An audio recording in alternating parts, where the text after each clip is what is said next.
Hello student, जैसे कि हम कल पढ़े थे class 12 physics part 1 most important topic के बारे में पढ़े थे। उसके अंतर्गत पढ़े थे यूनिट फर्स्ट में स्थिर विद्युत की। अब इसके अंतर्गत कितने हेडिंग थे मैंने आपको सब लिखे दिए थे, कल के वीडियो में सब बता दिए थे और लिखा भी दिए थे। आज हम उसके अंतर्गत पहला हेडिंग लिख रहे हैं, क्या है? कूलाम का नियम। पहला हेडिंग कल के टॉपिक में यही लिखा गया था, तो उसको हम परिभाषा सहित और प्रूफ भी किया हुआ यहाँ पर और प्रूफ कराएंगे भी। तो ध्यान से देखिए, कूलाम का नियम पहला तो इसलिए कहेंगे, जब एक आवेश को दूसरे आवेश के पास रखा जाता है तो उनके मध्य आकर्षण या प्रतिकर्षण बल कार्य करता है, जिसे स्थिर विद्युत बल या कूलाम बल कहते हैं। सिंपल देखिए, इसको हमने दो आवेश लिया है Q1 और Q2, जिनके बीच की दूरी स्मॉल r है। अब लिखा है, यदि दो बिंदुवत आवेश Q1 तथा Q2 निर्वात में स्मॉल r दूरी पर रखे हों तो कूलाम के नियमानुसार उनके मध्य अकार्यरत आकर्षण अथवा प्रतिकर्षण बल क्या होगा? यहाँ पर लिखेंगे F समानुपाती Q1 into Q2 upon r square, ये होगा। इसे हम लिख सकते हैं F equal to K into Q1 into Q2 upon r square.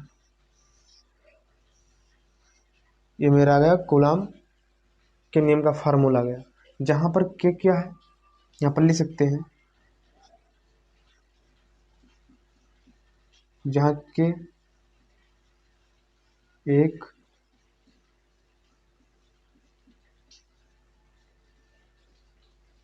नियतांक है। आप इसको अगर पढ़े हैं तो ठीक है, नहीं पढ़े हैं तो दोबारा आप लिख लीजिए और पढ़ लीजिए। जहाँ पर न समझ में आइए मुझे बताएंगे आपको।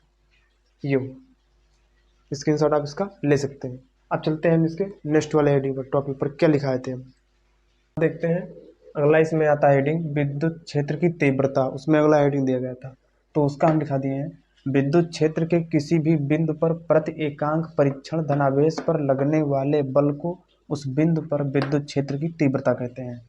ये हुआ। अब उसके अंदर लिखते हैं इनवर्टेड कामा में, यदि क्षेत्र के किसी बिंदु पर परीक्षण आवेश Q0 पर F बल लग रहा हो तो उस बिंदु पर, तो फार्मूला बन के क्या निकलता है, विद्युत क्षेत्र की तीव्रता capital E equal to F1 Q0। ये आपका हो गया फार्मूला। इसको आप अवसर डालें क्योंकि इस पर आपको क्वेश्चन भी मिल सकते हैं इस फार्मूले पर।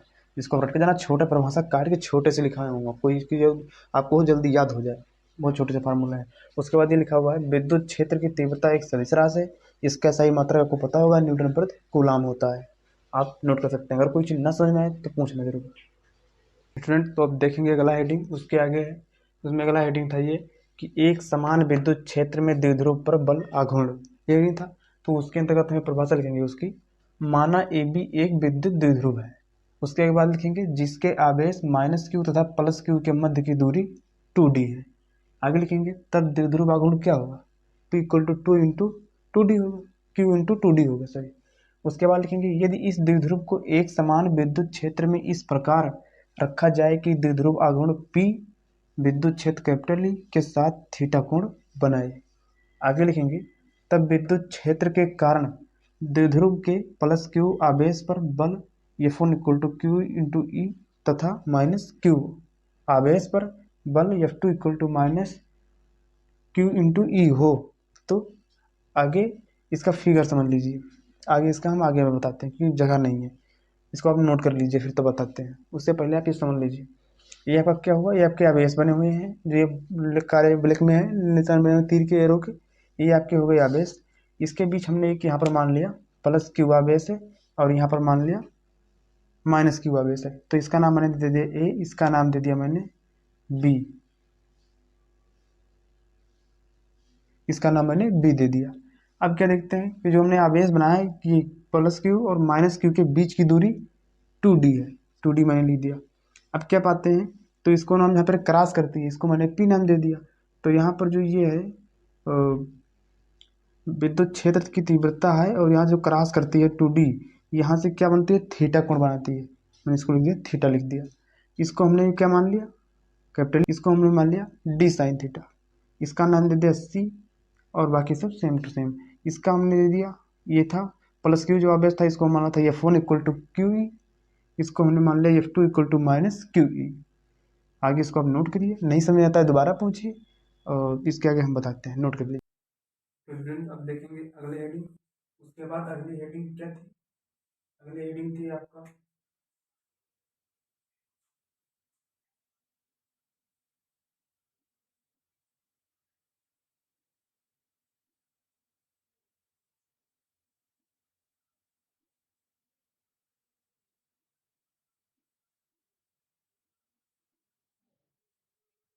उसके बाद अगली हेडिंग आपका यही था, गास के नियम का अनुप्रयोग। इसको आपको खुद से करना है, खुद करिए, पढ़े होंगे तो ठीक है, नहीं पढ़े होंगे तो बुक से अपने देख लो, अगर आ गया तो आ गया, नहीं आया तो कमेंट में पूछना। इसको आप खुद से करना है, आपका ये होमवर्क रहेगा।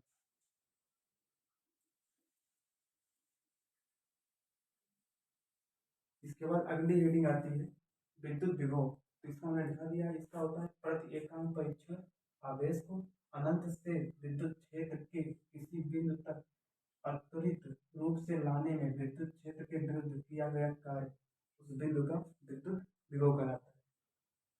जिसे विद्युत विभव उल्टो क्या बोलते हैं, इसका फॉर्मूला होता है कार्य बटे परीक्षण आवेश, जिसको बोलते हैं V equal to W upon Q जी। इसका मात्रक वोल्ट या जूल प्रति कूलम्ब, नोट कर लीजिए। तो स्टूडेंट अब अगला हेडिंग देखेंगे। उसके बाद अगला हेडिंग है विद्युत द्विध्रुव की स्थितिज ऊर्जा। इसकी हम परिभाषा बुझाने हैं वो छोटे में शॉर्ट में आप जो कि आप अच्छे तरीके से लर्न कर लें। यह विद्युत क्षेत्र में रखे किसी विद्युत द्विध्रुव को विद्युत क्षेत्र के लंबवत दिशा में घुमाने में किया गया कार्य उस विद्युत की विद्युत स्थितिज ऊर्जा कहलाता है। ये हो गया। उसके बाद हमने लिया कि यदि थीटा 1 इक्वल टू 90 डिग्री और थीटा 2 इक्वल टू थीटा, तो विद्युत द्विध्रुव को घुमाने में किया गया कार्य क्या होगा? तो किया गया कार्य W equal to U equal to P हो गया। क्या कार्य हुआ है? cos थीटा 1 मैंने इसे मान लिया माइनस cos थीटा 2 इसे ले लिया। तो आपने पता होगा आपको cos theta cos 90 equal to कितना होता है? 0। तो cos theta 2 equal to cos theta, sorry cos theta 2 equal to cos theta होगा, थीटा इक्वल थीटा हो गया। आप क्या लिखेंगे? अतः विद्युत द्विध्रुव की स्थिति ऊर्जा बराबर कितना है?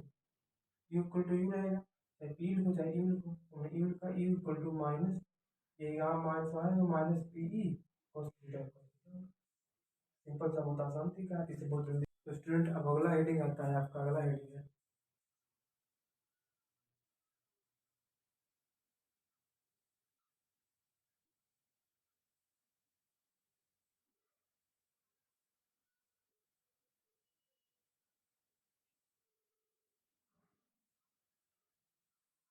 समांतर प्रेरित संधारित्र।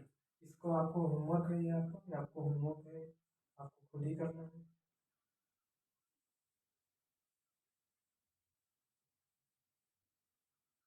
ये आपको खुद करना है। वो तो नहीं समझ में आए मुझे कमेंट में बता देंगे, लेकिन पहले कोशिश करिए करके देखिए। अगली हेडिंग आती है संधारित्रों का समायोजन। तो इसमें एक नंबर एक में भी होता है, एक नंबर एक में ये है, इसके अंतर्गत एक अगली हेडिंग है।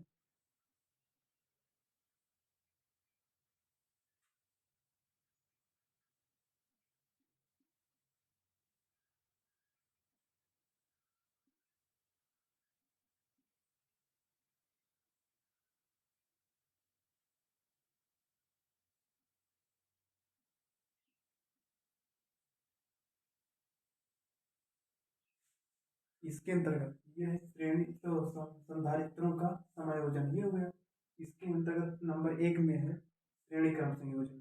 तो उसकी परिभाषा ये हुई, जब एक संधारित्र की पहली प्लेट को बैटरी के धन टर्मिनल से तथा दूसरी प्लेट को दूसरे संधारित्र की पहली प्लेट से, दूसरे संधारित्र की दूसरी प्लेट को तीसरे संधारित्र की पहली प्लेट से तथा इसी क्रम में आगे बढ़ते हुए अंतिम संधारित्र की दूसरी प्लेट को बैटरी के ऋण टर्मिनल से जोड़ते हैं, श्रेणी क्रम संयोजन कहलाता है। इसमें थोड़ा क्या आपको कठिन लग रहा होगा, इसमें पहली प्लेट दूसरी प्लेट बार बार ये रिपीट होता है आगे पीछे, तो आप थोड़ा ध्यान से याद करिएगा। इसका फार्मूला होता है 1/c equal to 1/c1 plus 1/c2 plus 1/c3। Formula रटे रहें कि इससे क्वेश्चन आपको मिलेगा, मेरे से जरूर आए, इसी पर आपको लगानी होगी, नोट कर लीजिए। हेलो स्टूडेंट, अब उस टॉपिक में हम अगला हेडिंग देखेंगे। इसमें अगला हेडिंग था दूसरा समांतर क्रम संयोजन। इसका परिभाषा हुआ संधारित्रों का ऐसा संयोजन जिसमें प्रत्येक संधारित्र की प्रथम प्लेटें एवं बिंदु x पर दूसरी प्लेटें दूसरे बिंदु y पर जुड़ी जाती हैं, समांतर क्रम संयोजन कहलाता है। वेरी सिंपल परिभाषा इसका है, आप इसे चुटकियों में याद कर सकते हैं। इसका फार्मूला होगा C=C1+C2+C3। मेरे पास है, एकदम आप इसे लिख सकते हैं आराम से, याद कीजिए। तो स्टूडेंट आप बस आज की क्लास देखिए आज रहेगी, और जो कल की क्लास होगी उसमें हम पढ़ेंगे, इसमें पार्ट 1 ही पढ़ेंगे। पार्ट 1 में यूनिट 1 क्या समाप्त हुआ, स्थिर विद्युत की। अब क्या चलेगा, यूनिट 2 में क्या है,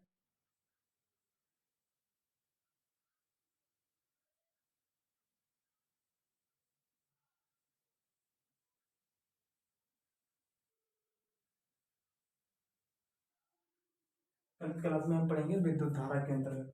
ये खत्म हुआ यूनिट 1 में स्थिर विद्युत की, हम पूरा बता चुके हैं। अब चलेगा यूनिट 2 में विद्युत धारा, जो आप पढ़ के आएंगे, जो नहीं समझ में आएगा हम बताएंगे, और उसके बावजूद भी नहीं समझ में आता है कमेंट में पूछिएगा, हम बताएंगे। तो चैनल को लाइक करें, शेयर और सब्सक्राइब करें।